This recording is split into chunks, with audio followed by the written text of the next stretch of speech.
If you're a business owner and you hear about all this AI automation and you're scratching your head like, what do I need to do to get started? Where would you recommend someone starts? Understand what they are and then how you do them. Sit down and actually map out, where does this process start? What's the next step? Where's there a decision? What happens if this happens? What happens if that happens? Just map it out visually. I didn't go straight into corporate, so I actually started a COVID response charity. And a lot of founders are very, very busy to do this kind of like low-level admin. They should be spending more time on sales and marketing, business development, growth, strategy, but they really lack this type. Super excited. Today on Pandora's Box, we've got James Rigoston. Nice to have you. Pleasure to be here, VR. So, a lot of people, whoever's watching this won't know who you are, what's your story, but we actually still went to the same university together years ago. Manchester. A year apart, I think. Yeah, a year apart. And we both ended up in Dubai, living the dream, some may say. Now you are. Look at that smile. That's the smile of starting together. Yeah. And you've gone from corporate, you then worked for a small startup, and now you set up your own thing. Yeah. So why don't we start with your journey? Because it's a really interesting journey. I think one that people would really love to know about. Yeah. So I didn't go straight into corporate. So I actually started a COVID response charity just out of university. In fact, in my final year. So COVID was in March of 2020. And with my co-founder of my business right now as well, we basically created the charity that was there to really just help people in their time of need. So it started off, we started trying to create a tech product. I posted on university and LinkedIn groups all across the world. And we had hundreds of volunteers who were there to help us. We started trying to create a tech product that actually was to anything anybody needed during COVID, they could like post it on the app. And then somebody local would get a buzz and they would go and do it. But that was actually done by the UK government called the Good Sam app quite quickly. So we kind of pivoted and we said, what else is a huge issue? And we came across loneliness. And so we created a phone a friend line that connected hundreds of people for an informal, non-clinical chat, the type you might get at the park or in the pub, and not the type has like a volunteer there. So we did that. And then we actually pivoted when the first lockdown ended. We didn't have enough foresight to realize there would be many more. But we pivoted and we created what became the UK's largest student consultancy. So we took students into teams of 4 or 5 with a team lead who was maybe a PhD or somebody with a year in industry.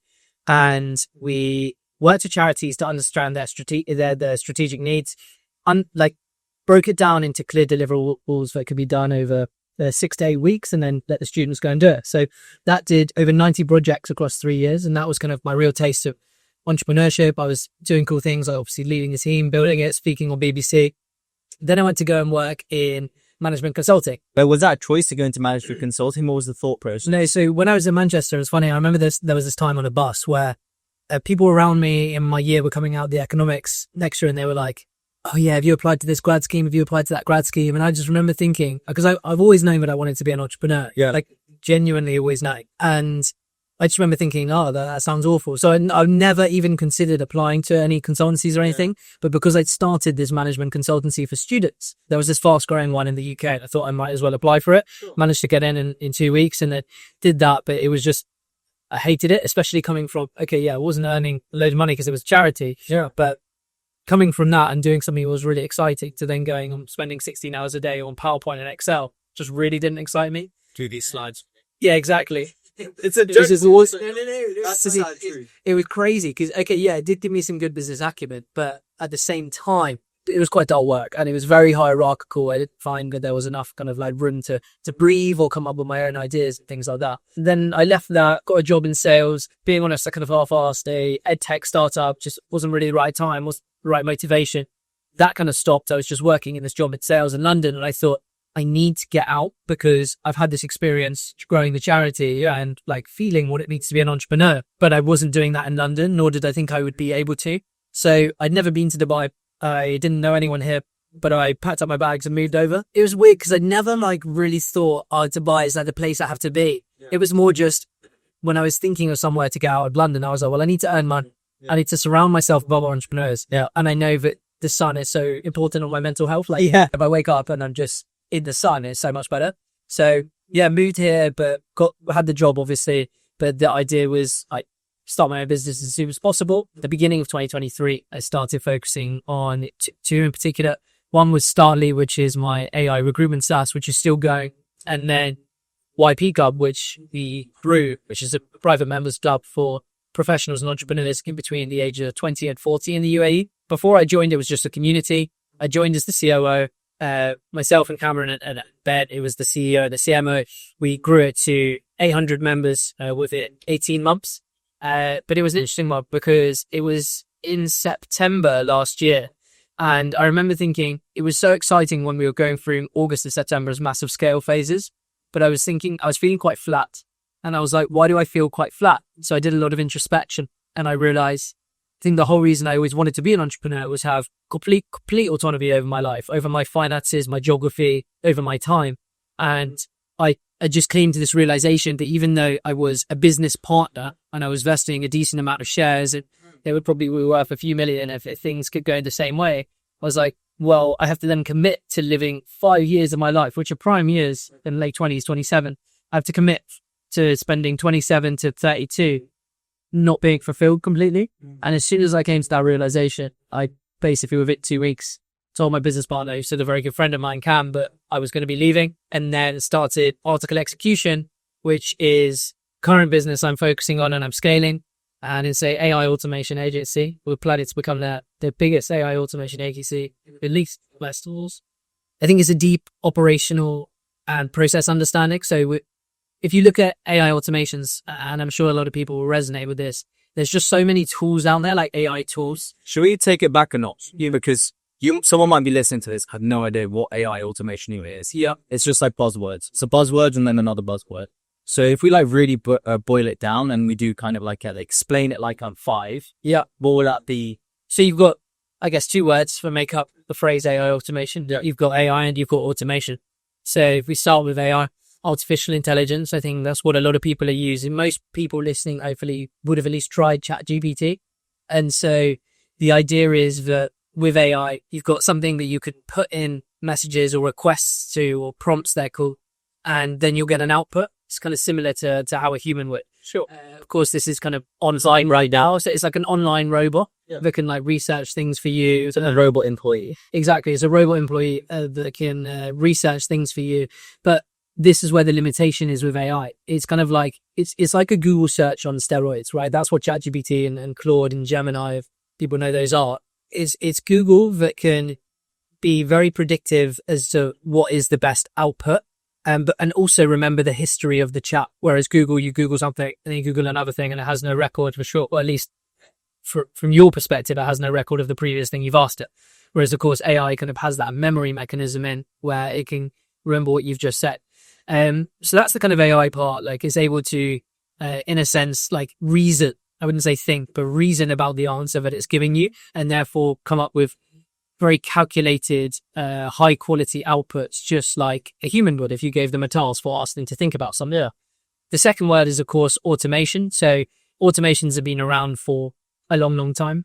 And basically it's like, if you've got a step that you have to do or a thing you have to do, can you just automate it, which means it happens in the background without you having to put any manual effort in. So a very simple one that's been around for a long time is like, if you have a sales automation, you might put into the platform, whatever the platform is that you're using to automate, you need to email this lead. And then 2 days later, if they haven't responded, follow up with them. And then 3 days later, follow up with them. And that's quite a simple mechanism. It's just pinging an email, what you've pre-written the first one, pre-written the second, pre-written the third. What AI automations are doing is kind of really marrying those two ideas together, which is saying, okay, how can we automate things? But the things which are actually quite difficult to do and require a level of reasoning, or maybe the thing that is meant to be done is different, slightly different every single time. How could AI be used, or how could Particle X be used for? I'll come back to your exact question, but we really are kind of process and operation experts, because the first thing that you have to understand when automating or when using AI in a business or when doing AI automation is exactly what is going on within the business, right? And so that's why Particle Executionists really sets themselves apart. We're not just implementing AI tools and saying, oh, AI can fix this. It's about actually deeply understanding the current state of the business, what is going on, and then custom implementing tools, AI and automation tools, to make significant ROI and increase profitability. And often even completely eradicate manual workflows. So in your question of buying the right anti-money laundering and KYC solutions, you obviously have a sales process. So let me talk you through this process. I don't know if it's 100% yours, but say you have a lead form on your website, because loads of people do. Somebody goes to your website and they fill out their information, maybe just a bit of basic information. They put their name, their email address, their number, and why they were interested in reaching out. They're really struggling with their current anti-money laundering provider or whatever it is. So we could use AI automations to kind of do a lot of the process, right? So firstly, the information comes in and it's stored somewhere. It's stored in a database. It's stored in either your CRM or the website database. And what we can do that is read that database or that store of the information and make a personalized email. The AI can understand it, and then it can say, okay, let's make a personalized email. I mean, you set these instructions, right? And you tell the AI what to do. Every time a lead comes in, let's send them an email based on their information. You can draft up an email message, and then we'll say 2 days later, and then 4 days later, and 6 days later, we'll do a follow-up, right? So that's the automation part. And the first bit would probably be where you can utilize AI. So for me, if I'm a software business, I can use Particle X to, let's say, automate my email follow-ups. Yep, exactly. That's like a very, It's really personalized. in a very personalized way. And then you can do things like, for example, say the person doesn't reply on email. And remember I said that you took their number in the form. If they don't reply by the third email, what you can do is you can set up a WhatsApp automation that knows, okay, this person didn't reply after 10 days after the third automation, but that email follow-up went, we're going to send them a WhatsApp. And then say they do. Well, what you can do there just to make it easy is use something like Calendly or Microsoft Bookings that allows people to book a meeting with you, of course. Then is they jump on a call and you have a meeting with them. And usually you as a salesperson would have to then go off of the call and look at your notes and write a proposal. And that might take you half an hour to write a good one. Yeah. But what we can do with AI automation is use a transcribing tool like fireflies.ai that listens into the whole call that's going on. And the second you've hung up from that call, the transcribing tool will set an automation that basically takes that information from the transcription, puts it into a proposal template, and uses AI to generate a really high quality proposal, which then it maybe puts in your email inbox ready to send you for you to just review. Right. So I think what people need to realize with AI automation is it really is combining those two simple concepts. They can get quite complex, but it's AI and automation. And so the easiest way to look at it is what processes in your business have very clear steps with little variance. If they have clear steps and there's little to no variance from one time doing them to another, then the likelihood is you can use AI automation to do it. And then the question becomes, okay, so what should you use AI automation for? Well, I think that then becomes what processes are time consuming, what processes are done frequently, and what processes do have little variance. Because then you can start to make a little roadmap or a list of things that you should be doing. Stuff like researching for leads on the internet. Stuff like if you're a real estate broker, searching properties on, say, in Dubai, Bayuti property firm. All of those things that you can do online and actually use AI automation to do now. And you could and you should be doing them rather than doing. You've been going for quite a few months now, and you've got a massive LinkedIn audience. And I know you already have like a number of clients. So I saw today that you reached 10K a month MRR, which is really cool. Congrats. You've done that through having some case studies and through having taken some businesses from the pre-state to now having a success story, right? Can you maybe speak about one or two of them? What's that like transformation? What does it look like to work with Particle X? Yeah, so I think the first thing that we would always do is go in and actually understand the business. And this comes back to what I was saying around the actual using of AI automations. It's not just another AI tool. These are things you could put into the business that are literally working with their flows. It's not about changing things and making things more difficult. It's about using AI automation tactically to completely eradicate workflows. So that's why it's actually not even disruptive to put in businesses, and they shouldn't be. So in terms of case studies, I mean, we've got one client who really wanted to get going on the content, LinkedIn content. She wants to put really high quality content out there. It's very easy to go to LinkedIn, go to ChatGPT and say, hey, write me a LinkedIn post on this. Yeah. And I don't know if you've seen it. Obviously, I've been guilty in the past. Yeah, try it. Yeah. It's democratized content, which means there is a lot of crap content out there. Yeah. And so the question now becomes, how do you get good content? Yeah. So, for example, and actually this is one that I should credit to one of my mentors, Harold Roy, who founded a company called Growth Garden that helps people on B2B sales. But this kind of AI automation was born for his methodology. And what it is you get people to sit down on a call and just verbally talk about their process, their methodology, their system. So you use the transcription tool that I mentioned, and you should be just really deeply going into every nook and cranny of your methodology. And then what we do is we set up an automation so that is kind of like stored as a database. It might be a podcast. It might be like 30 minutes of you just talking about what you do and how you do. And it doesn't even need to be that one call. You could like download transcriptions from a sales call where you explain to people what you do and what your USP is and what your benefit is. And that can become that like 30 minutes, hour of content, whatever it is, becomes a huge store from which you could, or AI could kind of really derive loads of little bits of content. So what you can do there is then take that content and you can set up a multi-step automation, because where AI is at the moment, if you just say to it, like using, say, ChatGPT, hey, write a really good LinkedIn post or write 10 LinkedIn posts like this, they will be quite bad. But if you use multiple steps for different parts and link them up in a kind of chain of automations, then you can get really high output. So for example, you've got that store of transcriptions of from the sales calls and your anchor talking about your methodology. The first AI might say, okay, so from this, I want you to break down 10 potential like things or factors or facets of what I was talking about. They can be a kind of like topics. The next AI automation it chooses one and it says, now we're going to make like a skeleton of what this LinkedIn post is going to be.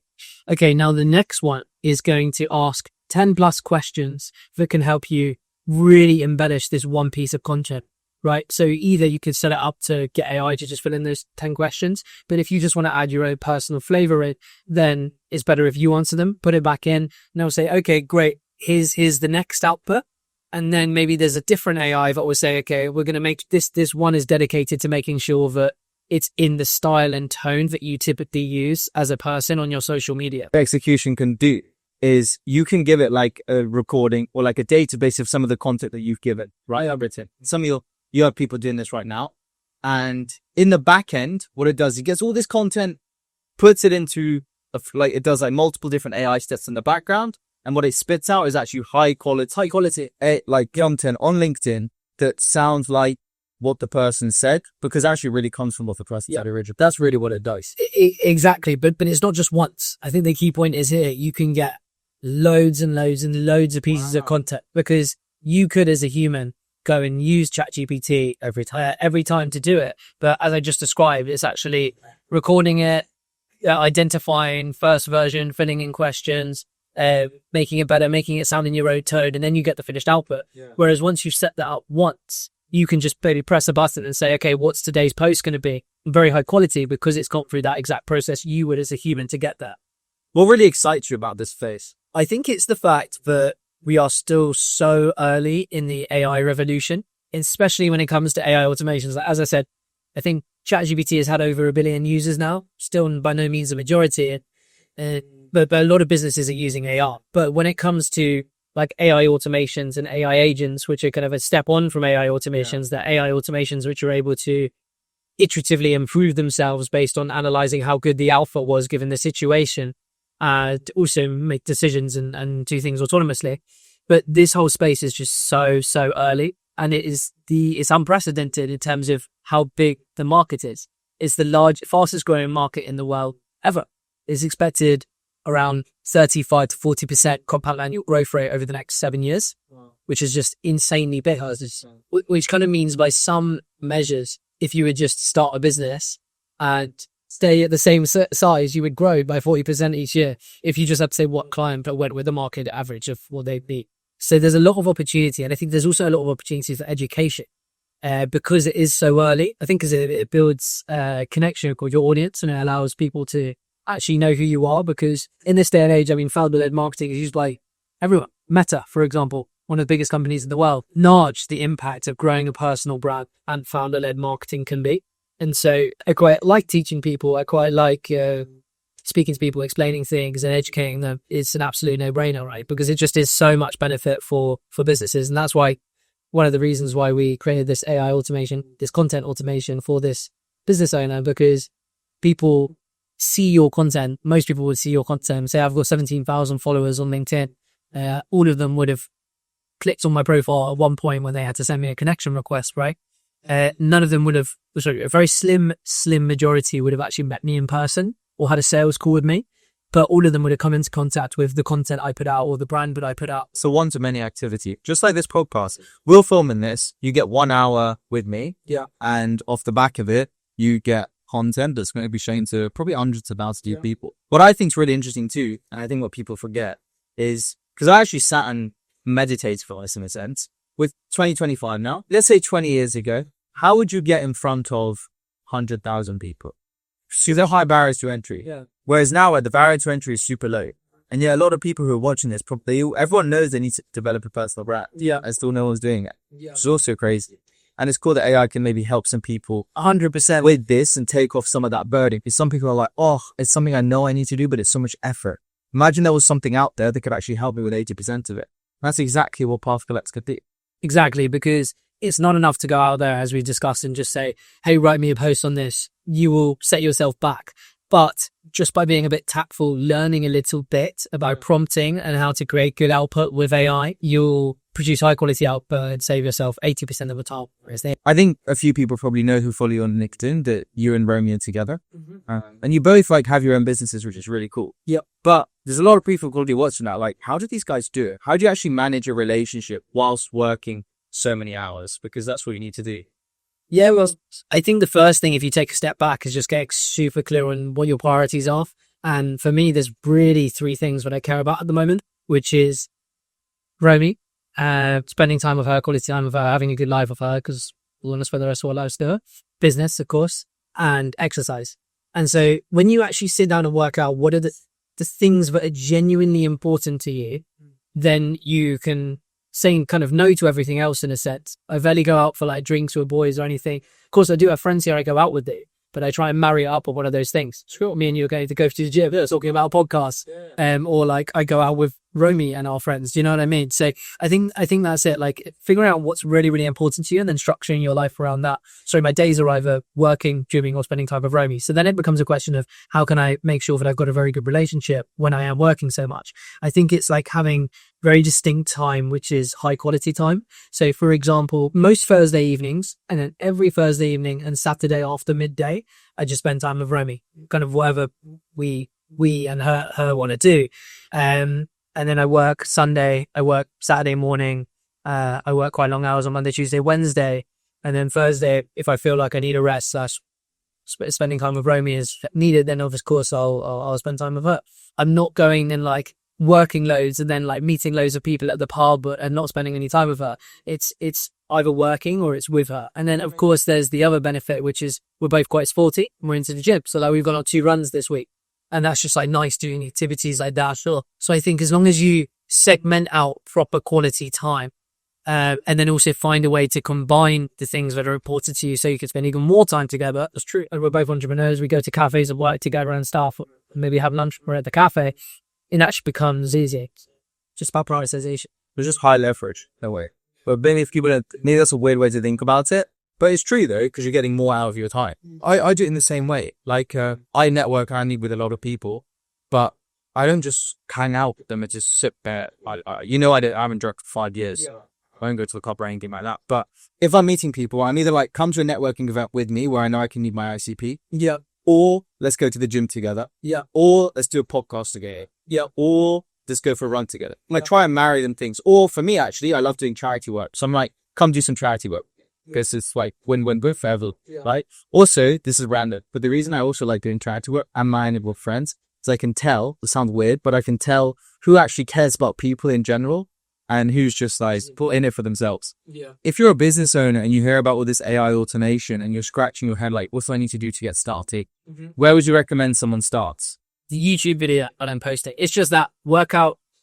Sit down and map out every critical workflow within your business. It could be sales, it could be delivery of different services. If you're like an agency, it could be design, website development, social media branding. Understand those processes to understand what they are and then how you do them. Sit down and actually map out, okay, like I kind of did on that sales one. Where does this process start? What's the next step? Where's there a decision? What happens if this happens? What happens if that happens? Just map it out visually. And I've actually just posted on LinkedIn a whole resource because I've got a way of using AI to make mapping a process really, really quickly. Once you understand the process, then you can actually go and use AI automation. So the way I would do that is you need to understand two things. Number one is how complex is it? And number two is what are the capabilities in your team? Luckily, you've got things like ChatGPT and YouTube there to help you. So what I would recommend is once you've understood what in your business is taking up a load of time and with little variance and you're doing it often, like I've said, which is a brilliant place to start using AI automation, you choose one of those things, you map out exactly what's going on, and you maybe take a screenshot of that, put it into ChatGPT, and you say, this is my workflow that I want to automate with AI. This is why I would like to do it, but it takes about so much time or whatever. How would I go about doing this? I'm a beginner. I don't know anything else. And it will say to you, okay, there's loads of people on YouTube out there saying you, okay, this is a step-by-step walkthrough of how to do XYZ, AI, like automate XYZ. But I just think most people out there right now are scratching their heads wondering, how do I even get started? It has to start with deciding what, understanding that process. And from there, everything really comes a bit more clear because you can talk to ChatGPT, you can have informed conversations, you can understand what your levels of technical capabilities are, what your time is like, so what your available time to invest in this is, and then just get doing it. Or if it's too complex because your business is too complex, or if you don't have enough time, then you hire somebody like particle execution to come and do it for you. But it has to start with the what and the how. I've seen some of your posts. So many people from marketing agencies that comment on your posts. Yeah. Do you spend a lot of time with marketing agencies? Yeah. Why do they always reach out to you? They're a big ICP of ours. And the reason is because agency owners, when they're scaling, often they go through this transition period where they've gone from a 1 or 2 person band with a few freelancers to growing a business to suddenly the business is starting to take off. And what you've got to realize is that agency is quite simple. It's sales and delivery. Yeah, right. You are literally selling people that you could do something and then you're getting the capacity to go and deliver on it. But what we found is that a lot of agency owners really struggle when it comes to, or they just haven't had the time or hasn't been a focus at a certain inflection point in their business. It hasn't been a focus thinking about the operations or automating anything or what they can do to get more from their team. So they feel like maybe they're stuck in this. Yeah, exactly. They feel stuck in the weeds. They feel that they have to kind of review too much. Without them, nothing is getting moved through. And so we've been working with a lot of agency owners to get from this state of really struggling to take their head out of the business and focus on scaling and growth and business development and sales calls to get into this point where they feel like, wow, everything is working without them having to be in the business. And actually, it kind of runs itself while they are able to focus on sales and marketing. And so the way we've been able to do this, I think, is we come into the business and we first just understand everything that's going on. Of course, you always have to start with the understanding part. And then we set up an execution framework. So we go into the business, we put in things like task tracking systems, really clear communication lines that would get people to use Slack. And then we set up a load of automations and AI.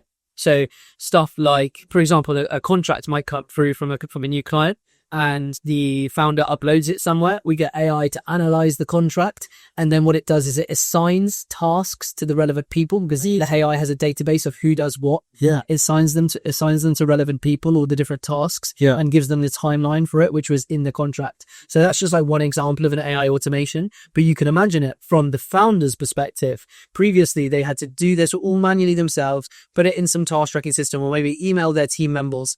And now they're just in a position where they upload it to this portal that we've told them to upload it to. And then everything gets auto-assigned with full context to the employee report. So there's like no more questions for these people and they can just run the business and focus on scaling, which is what they want to do. And the irony is people set up marketing agencies, a lot of it, because they've gone through some type of course, I think at the moment, right? Or they've seen it somewhere online and they're like, oh, this can be my freedom business, right? I can set up a marketing agency, just do the sales and marketing and then have all this like delivery side. They're not working in marketing agency and you're stuck in the weeds. You know, you're scratching your head, but then you saw this, I have to do what's admin and all this full-fledged work, right? Yeah. What if we lived in a world, but that can be all fully automated and you actually do have a freedom business then, right? Yeah. That's what you can allow businesses to do. 100%. And I think there's a really, really good example here is that, you know, salespeople on average spend about 30 to 40% of their time actually selling. The rest of it is admin, making proposals, making contracts. The actual time that they spend on cold calls or meeting people in person or on discovery calls or negotiating is only about 30-40%. Yeah. And the whole point of a salesperson's role, a business development manager or sales executive, whatever it is, the whole point of their role is to use their sales and their human sales abilities to build relationships and drive revenue in for the business. It's true. So it's crazy that over 50% of their time is spent not doing that. So that's one of the biggest things that we've been doing for founders is working with their sales team and that whole sales process to say, how can we automate absolutely everything that your salespeople are doing that isn't actually selling? Stuff like proposal making, contract making, lead follow-ups, lead scoring, understanding if a lead is qualified or, for example, it's a random university student. And what we've seen in the businesses we're working at is that we've kind of early days and we'll continue iterating on this, but we've been able to unlock over 30% of a salesperson's time to actually spend in selling, which is a huge net gain. If you think about it, that means that they have the opportunity to generate 30% more revenue in for the business. So like if you're a business owner, you have one sales employee, and if you're getting like 100,000 dirhams from them, now you get 130,000 dirhams. So you said you work with a lot of marketing agencies. Yes. What are like other big, what's like a real value add for them? Like why do they like Bots Collapse? Yeah. So I think with the marketing agencies, one of the main things that we've been able to do is really kind of coordinate their team. A lot of the time, marketing agency, you said context earlier. There's a saying we kind of have, and my co-founder came up with, which context is the silent killer of progress, or lack of context is the silent killer of progress. So often when we work with founders and marketing agencies, they're absolutely scattered on loads of different tools. Some of them are using WhatsApp, some of them are using email. Maybe one person's in the company Slack. So the first thing we do with our execution frameworks is say, we need to get everything centralized into one system. There's one single source of truth. Everyone using the same task board, no one tracking their stuff on Google Sheets, and everyone exactly aligned in terms of what's going in. So we do this and we create this system that makes it essentially as easy as possible to deliver. And then we embed a culture of execution. Now, what that means is, for example, say somebody gives somebody else a task to do. And quite often, most people I speak to have been in this position. So it'd be interesting to hear if you have. Somebody gives you a task and I'd be like, send Janet the email on the deliverables by the end of the day. And that will be all it's set because people are busy and they don't like to put extra effort in for content. People spend so much time going to other people to try and find out the context for the task they've been set. And so what we've done is we create, well, I guess, execution frameworks and automation systems that ensure that people always have full context for why they're doing it. In one of the clients where we worked with, there was a great example where there was a social media manager, a designer, and every single time that they would get given a kind of like update social media assets what they'd made, she would complain. She'd be like, why do I have to do this? Like, well, we're pushing back. I thought I did this right the first time. Yeah. And then you start putting in full context onto the Notion ticket or whatever it is that you've got the task. And all of a sudden that stopped just by a simple thing of saying the why behind what's going on and kind of giving full context. And I think that's something that we've been doing with marketing agencies that is extremely impactful, is setting up this whole kind of single source of truth system that can easily automate and make delivering as easy as possible so that everyone has everything they need to just get on and do the work. And that's what it's about. It's about giving people that 20-30% extra time to focus on what they enjoy, what they're good at, and what they actually get paid for. So with Binder, we streamline the whole KYC client onboarding processes for corporate service providers, law firms, and real estate firms. And on the way over here, we were walking and talking. You told me that you work with real estate companies too, and you actually help them quite a lot. How do you help them? Yeah, so we've essentially started working with a few real estate agencies within Dubai. And I think real estate is a industry that is so ripe for AI automation because they are businesses where a lot of the workload is quite manual. And typically they also don't have big tech teams that will be able to go and maybe do some more complex integrations. So we've actually been working with them. And like one thing that we created off the bat, if you look at the process that a real estate agent goes through, what they first have to do is a lead comes in and then they have to go and search on Property Finder and Beirut in Dubai and really just understand all of the properties that are out there. And they then have to go and put all of those information into a spreadsheet. And they will then have to call all of the agents or the sellers to actually make sure they're live because there's a lot of like crap out there which isn't actually live. And from there, they'll then have a final list and maybe they'll send the top 5 in a proposal to the lead who came in. Now, what we've done is we've created an AI automation where information comes in from the lead, and then straight away, it uses AI to go onto the website, understand, it acts essentially as a human is, to search for the properties that would be relevant, brings them all out of the website and exports them into a Google Sheet. At that point, you can take the mobile numbers, set up a WhatsApp automation to ping the owners or ping the agents and say, hey, I was interested in this. Is this like live? Like, I keep to know like about the property. They confirm that it is, or they confirm that it's not, and it goes out the sheet. What you're left with at the end there is a list of properties that are 100% like live and valid. And then what you could do is, as part of the automation as well, it automatically makes them into a proposal in a standardized template. So you've gone from all of that manual process of having to go on Property Finder, call up the agents, check the properties are live, make the proposal and send it. All of that has now been eradicated, and you can just give the lead a call and then organize the viewings with the properties that you want to. I must save so much time. Initially, again, it's early days, but we're thinking that it should save real estate agents like at least 20 to 30% of the time they spend on leads. I know that like you work with a lot of businesses and a lot of founders on helping them automate their sales processes. How's that look like? This is actually something we get all the time. We're constantly jumping on calls with people who are like, I need to get more out of my salespeople. I don't understand what's going on in my CRM. I want to know what I can automate. And it's something that we're doing, and we've already done for a lot of founders to create, well, I'd say unlock over $2 million of revenue for some of the clients where we're working for a while. So the way that we've actually been doing this is it starts with going in and understanding the sales process. Like, so often people have statuses in their CRM, but could be like in progress. This one client that we're working with, he had 300 leads that is in progress. And he said to us, I don't know what's going on with them. So what we did was we actually went in there manually and we understood, okay, what was actually going on with them. Turns out some people were never responded to, but they actually responded. Some people, they just couldn't find a time with his team. Some people just went completely dead, but they were still left in progress, and loads of other categorizations. But what we were able to do is once we went in there and we cleaned the data, we understood where people are actually at. We then created an AI agent that is able to monitor the sales CRM. Wow. So that every single opportunity within the CRM always has a clear next step, whether that's follow up on Monday or follow up in 3 months time because that's when their budget gets done, or whether that's like waiting for the actual lead to send over some information. Whatever it is, basically CRMs should be the driving force of a organization's sales, right? But in 99% of businesses, they're just not up to date and not being utilized effectively.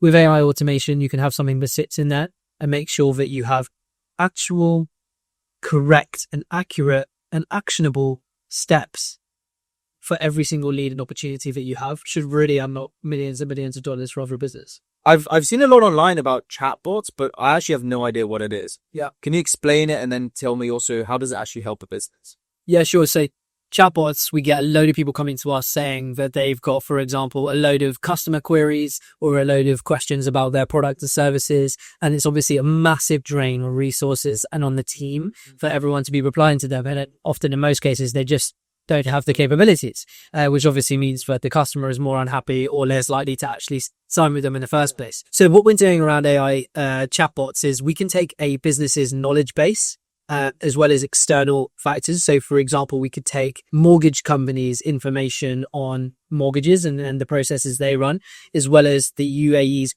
guidelines on how mortgages should work and up-to-date regular information. We put that all into a chatbot and we instruct it or kind of code it or prompt it, whatever you want to call it, to basically answer questions in a manner just like a human would. So what most people don't realize is that a lot of big businesses, a lot of big tech businesses have had chatbots when you log onto their website for a long, long time.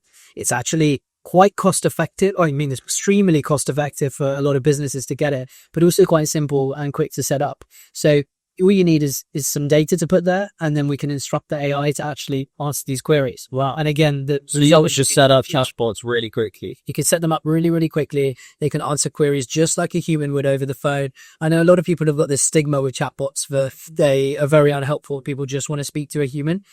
With AI and the right data sources, they have got incredibly 10x better, I would say, over the last couple of years if you set them up in the right way.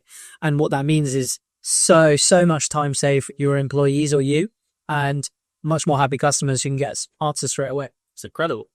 I have a business because I want to make money, right? That's what I'm there for. Yeah. How can Parts Collect help me get more revenue out of what I'm doing right now, or figure out where can I double down? Yeah. This is a question a lot of people come to us about and ask.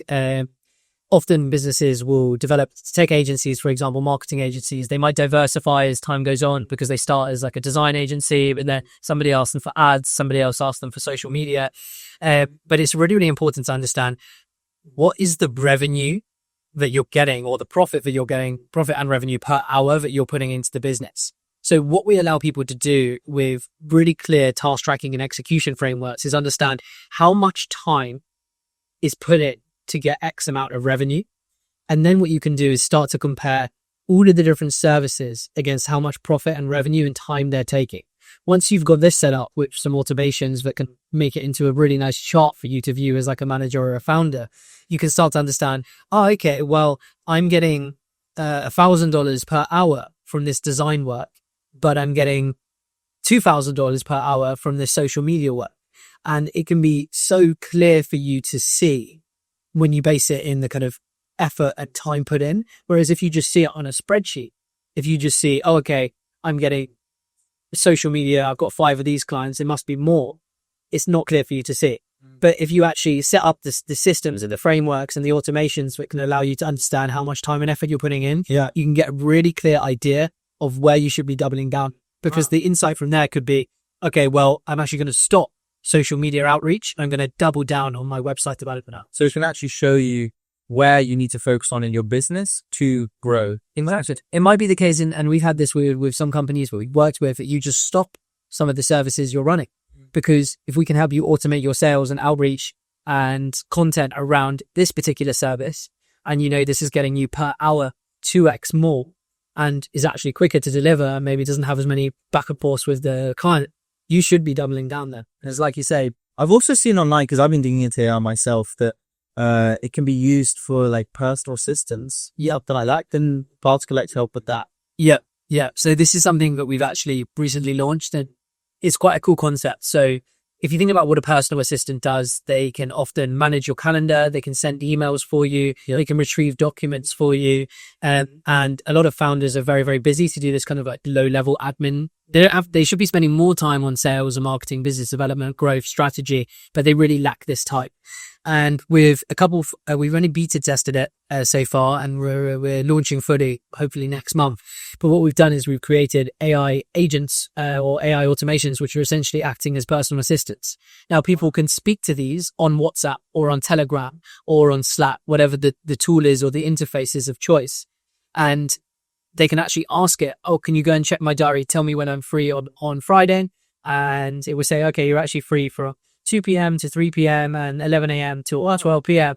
And then it will say, okay, great. Well, can you send a invite to Piero from 11 till 11:30, and also send him an email at the same time saying, I'm really looking forward to the podcast. And it will go and do that. That's what we did for it. That's what we did for you. We left this in. But that's just the tip of the iceberg. That's like, okay, you've got to interact with your email and your calendar. Great. But the real magic, I think, comes when you link it up to your CRM and your databases, wherever your knowledge bases are for your business. Yeah. So, for example, I mentioned earlier around the automation that could take information, transcriptions from a call, and put it into a proposal. We've also set that up for businesses to put that into the CRM. So imagine you're sitting there, you've got your personal assistant. We've also connected your personal assistant to the CRM. You had a sales call with somebody 2 weeks ago, and you've got the upcoming one next week. What you would have to do right now is you would have to go and say, onto HubSpot, try and remember some of the notes for you to, could be like, what was the next action? Whereas now you can just ask on WhatsApp really quickly, hey, I've got the call coming with James. Can you tell me what the key action takeaways were from last time and how I should prepare for this? And it would just be able on the WhatsApp interface to send you a full summary, and then maybe say, is there anything that you want me to research around this call? You can be like, yeah, tell me if the AML regulation has changed within the last 2 weeks. Bang, do it for you there. So the AI personal assistant space is, I think, going to develop hugely over the next few years as capabilities improve within AI, because essentially you've got a personal assistant in your pocket that is close to free, that can be way more reliable than a human assistant and just go and do things almost instantaneously. So it's a huge space. It's very exciting.